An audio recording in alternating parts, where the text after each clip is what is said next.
ของเล่นใหม่มาแล้ว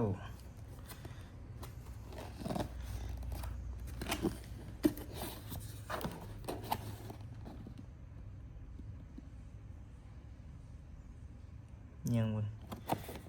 สินส่วนบะมียังแน่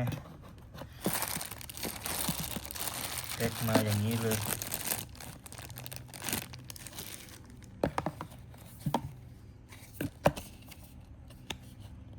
ใบรับประกันลอก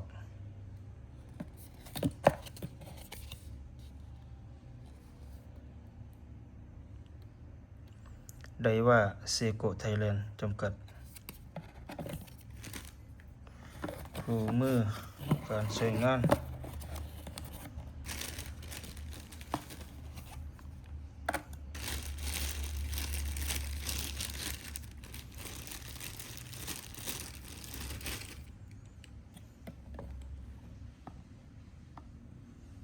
ได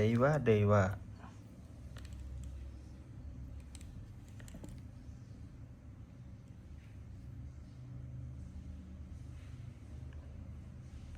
ที่เฮ็ด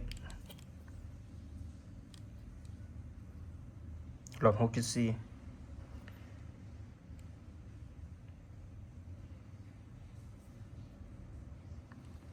ตัวนี้ลูกปืน9 ตลับ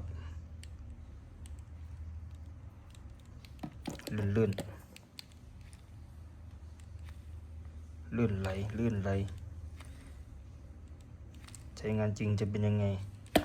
ต้องลองดูอีกที